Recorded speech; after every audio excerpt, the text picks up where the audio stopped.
So welcome back to the Java OCP 21 series exam 1Z0-830.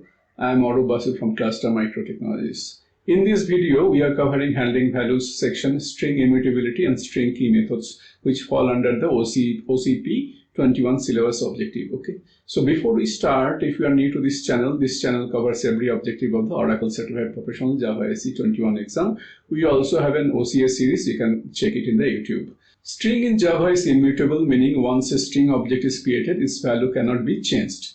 Any modification like concatenation or replace actually creates a new string object in memory. So this immutability provides benefit like thread safety, security, and efficient memory usage through the string pooling. Okay. Also, Java provides a rich set of string methods such as substring, indexOf, replace, stream for manipulation. There are various others we are going to discuss in detail later. Understanding these methods and immutability is key to writing efficient and bug-free Java programs. Okay. So let's move to the next slide. Here we are going to discuss string immutability in detail. Okay. So this is the single most tested concept in the entire string section of OCP, and it appears on every exam sitting in some form. So before we read a single line of code, I want you to understand what immutability means at the memory level, because once you truly understand it, you will never get these questions wrong again. Okay. So when we say string is immutable, we mean that once a string object is created in memory, the sequence of characters inside it can never be changed. Never. So not by any method, not by any operation, not by anything at all. So every single method on the string class, concat, to uppercase, to lowercase, then replace, stream, substring, every single one. So they do not touch the original string object. Okay. So what each method does is create a brand new string object containing the result and then return the new object to you as the return value. If you do not do anything with that return value, if you do not capture it in a variable, the new string object is created, floats in memory for a moment, and then becomes eligible for garbage collection because nothing is holding a reference to it. The original string is completely untouched. Okay. So this is the golden rule. So you can remember this. Okay. Next, let's come to the code, right? So string is equal to hello, then s.concat world. So it creates a new string and result is discarded. Okay. So string is equal to hello. So we create a string object containing the character hello and store a reference to it in the variable s. The variable s is not the string itself. It's a pointer, a reference that points to the string object in memory. The string object lives in the string pool. Okay. Then we have s.concat world, right? So this is the line that fools most people on the exam. Let us trace exactly what happens. Okay. So Java calls the concat method on the string object that s points to, the one containing hello. Inside concat, Java creates a brand new string object containing hello world and returns it. So now look at this line again, s.concat world, right? So we call the method, we got a return value. The new string hello world was created and then immediately became orphaned because nothing holds a reference to it. Okay. So what happened to s? Absolutely nothing. So s still points to the original hello string object, and that object was never touched. It cannot be touched. It is immutable. Okay. Then we do system.out.println s, right? It will print hello only, not hello world, just hello, because s was never changed. The concat call on the line 2 was completely wasted. This is the exact pattern the exam uses. Okay. So then we have s is equal to s.concat world, right? In this, now we fix the mistake. We capture the return value by reassigning it back to s. Now, if we trace this, we will see that Java calls concat on the string object that s currently points to hello. A new string object hello world is created and returned. The assignment s equal to now makes s point to this new string object. Okay. The original hello string object still exists in the string pool. It was not destroyed. It was not modified. We simply move the variable s to point to a different object. The old object is still there. It just no longer has s pointing to it. Okay. So if we do system.out.println s now, it will print hello world. Now s points to the new string, so we see the expected result. Okay. Now if we come to method chaining, we see string result equal to hello. Then hello.uppercase. So we start with the string literal hello, then to uppercase is called on it. So a new string object hello is created. Now it was in lowercase, so it becomes uppercase a hello, and then it is created and returned. And the literal hello remains in in lowercase. It will remain in the string pool. It is completely untouched. But we get a new object, right? A new string object in uppercase hello. Okay. Now we do call concat world, right? So this dot concat is called on the return value from step 1, which is the new string in uppercase hello. So concat takes hello and joins world to it, creating a third brand new string object in uppercase hello, then in lowercase world, right? Hello world, that is returned. Then we do replace world with Java, right? So replace world comma Java. So this dot replace is called on the return value from step 2, that is in caps hello, then in small case world. So it finds the word world and replaces it with Java, creating a fourth brand new string object, hello Java. Hello in uppercase, then Java in mixed case, right? This is returned. So string result, the final return value is hello Java is captured on the in the variable result. Okay, and if we do system.out.println result, it will print the hello Java, hello in caps. Okay, and Java in mixed case. Okay, so now think about how many string objects were created in this single statement. It was 4. The original hello, then plus hello in caps, then plus hello world, hello in caps, world in small case, then plus hello in caps, then Java in mixed case. So 3 of those 4 are intermediate results that are no longer defined by any variable after the chain completes. Okay, so this will be garbage collected. Okay, only result holds on to the final string hello Java. The original literal hello remains in the string pool as always, completely unchanged. Okay, the chaining works because each method returns a new object and you can call methods on returned object. Okay, the chain only works if you capture the final result. So if you wrote hello.uppercase.concat then world and dot replace world Java with no assignment, the entire chain will execute, create all those temporary objects, produce hello Java, and then immediately discard it because nothing captured it. Okay, then we come to string pool and the equals operator. Okay, so let us discuss about string pool. When Java sees a string literal, a value written directly in double quotes in your source code, it checks a special area of memory called the string pool or string intern pool. The pool is essentially a collection of string objects that Java maintains to avoid creating duplicates of the same literal. The rule is if the literal already exists in the pool, reuse the existing object. If it does not exist yet, create a new one, add it to the pool. Okay. So we have string is equal to Java. Java sees the literal Java, it checks the pool. Java does not exist yet, so it creates a new string object in the pool containing Java. Okay, and then A, the variable, it points to it. Then we have string B is equal to Java, and Java sees the literal Java again, so it checks the pool. This time Java already exists. Okay, so Java reuses it, and B now points to the exact same object. Okay, so at this moment A and B are two different variable names, but they point to the exact same object in the pool. And then we have string C is equal to new string Java. Okay, the new keyword bypasses the pool entirely. When you write new string, you are explicitly telling Java create a brand new string object on the heap right now. Do not look in the pool, do not reuse anything. So Java creates a brand new string object on the heap, right? So it contains the characters Java and makes C point to it, right? So this is that is a completely separate object from the pool. Okay, what we have in the pool. So now let us look at the comparisons. So if we do system.out.println A equals B, it will be true because both are in the same pool, right? Then we have, if we do system.out.println A equals C, it will be false because C was created using new. So it's in the heap, not in the string pool. And if we do system.out.println A equals C, it will be true because the underlying value is Java in both cases. Okay. Because the equals method on string compares the actual character content of the two string objects. So the object that is in the string pool also has Java, and that is the object that's there in heap also counts Java, right? So the characters match. So and the equals returns true. Okay. So this is a fundamental lesson that equals compares whether two variables point to the same object, and then equals. But equals, that equals equals compares whether two string objects contain the same characters. Okay, so this we have to remember. Now let's move to the next slide, and we are going to discuss key string methods here. Okay, including Java 11 plus additions.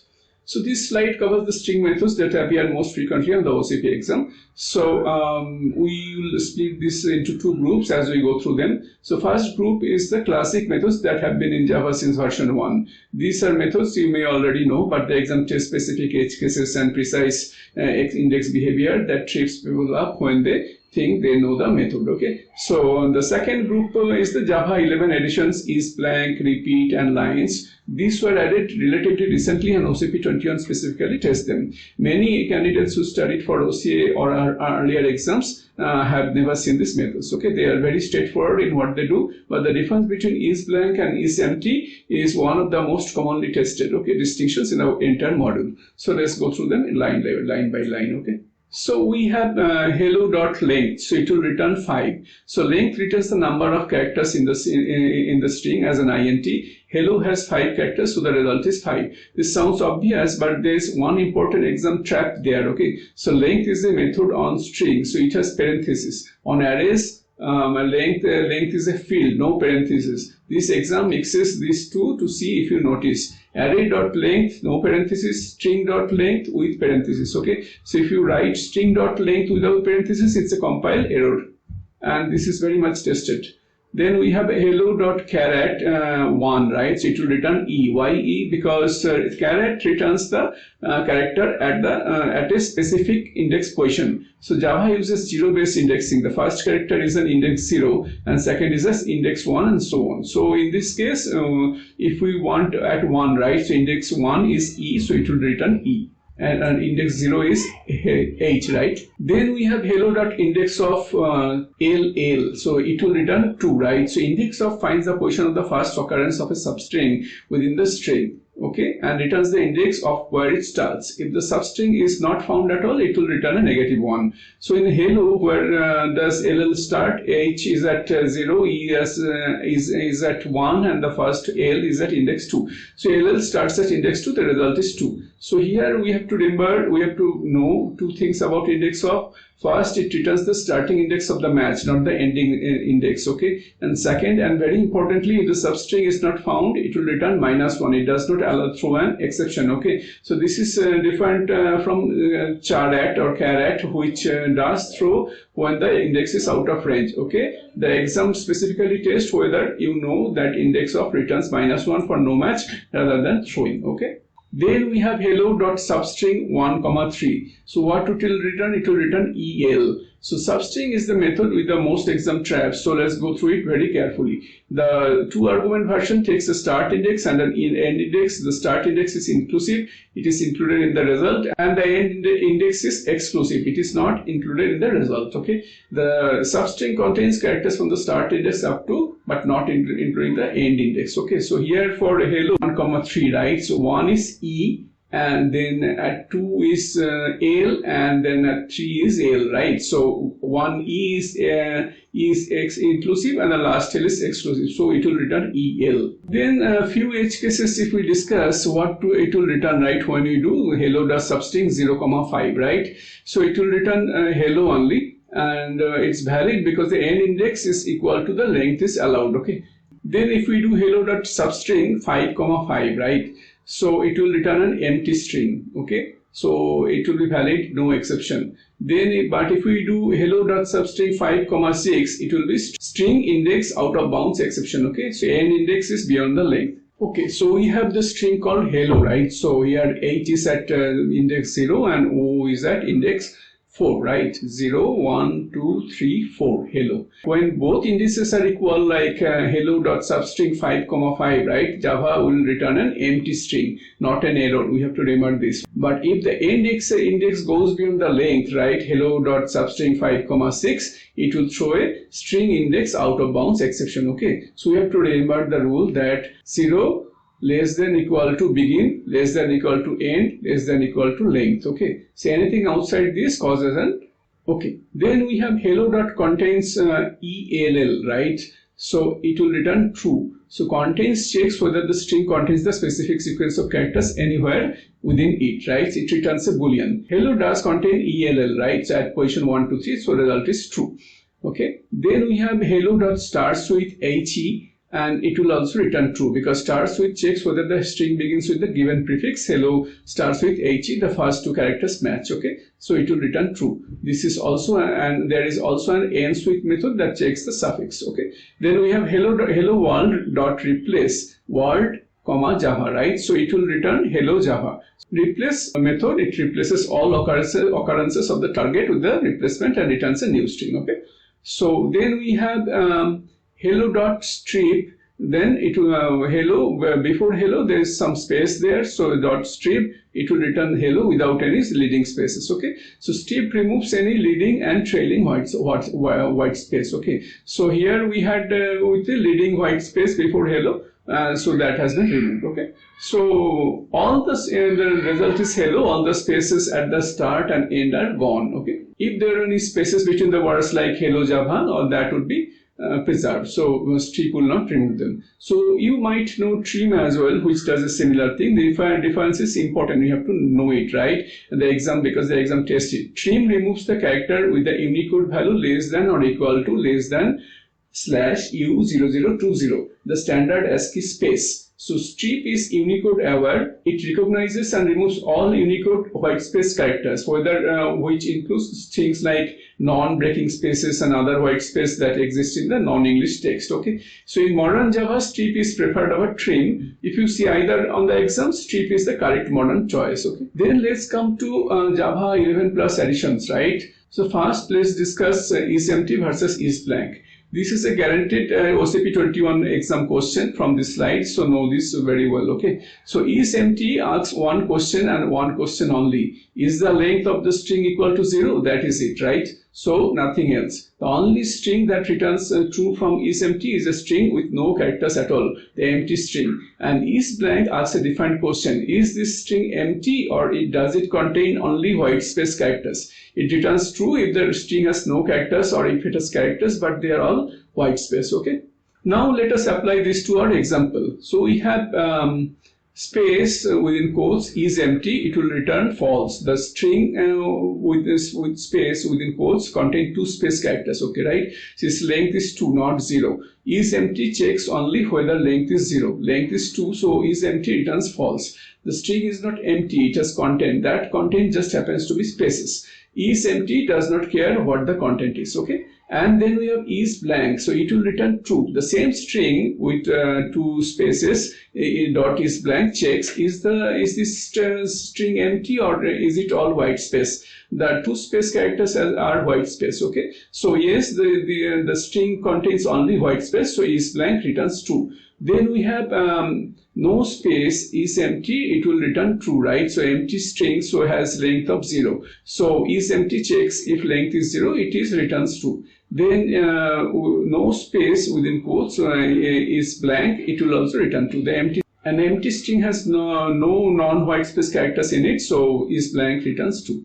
Okay. Then we have repeat. So say ABC within quotes dot repeat 3. So it will return ABC, ABC and ABC. What does it do? So it does repeat creates a new string by repeating the original string a specified number of times. So ABC is repeated 3 times, gives ABC, ABC, ABC and clean and simple. Okay. So there is a edge case here. If you pass 0, you will get an empty string. Okay. If you pass a negative number, Java will throw illegal argument exception. You have to remember this. So exam sometimes tests this boundary at 0. Okay. Say next example is AB/n CD/n EF then dot lines dot count. What happens here, right? So lines was added in Java 11 and splits the string by a line terminator, that is n/n then /r or /rn and returns a string which each element is one line. So here the string AB/n CD/n EF contains 3 lines, basically AB, CD and EF separated by 2 new line characters. So calling lines gives a stream of 3 string elements. Calling dot count on the stream counts them and it returns 3. Okay. So the key difference between lines and split /n, which you might be tempted to use instead, is that the lines handles all the terminator styles including /r/n on Windows, while split n only handles Unix style new lines. Then lines is the modern and it's the correct approach. Okay. Okay. Now let's come to the practice exam, right? So what is the question? Question is string s is equal to Java within quotes, then s.concat ac space ac and then system.out.println s. So we know that string.concat and all string methods return a new string. Okay. See, here we see that the original variable s is untouched, right? Because string objects are immutable. So if we are not assigning the return value, right? So without assigning the return value, the new Java AC string is created and is immediately eligible for garbage collection. Okay. So s still points to Java only. So if we print s, then we'll get Java only. So answer is B. Okay. So thanks for your time. We'll see you in the next video. If you got value from this video, please like and subscribe. It genuinely helps this series reach other OCP candidates who need it. Okay. So if you want to practice OCA questions right now, you can go to javalearn.clustermicro.com. Over 1600 questions are there, and there are timed exams, detailed explanations, and free trial available. So OCP 21 practice questions are also coming soon. You can email ab.clustermicro@gmail.com if you want early access notification. So I'll see you in the next video.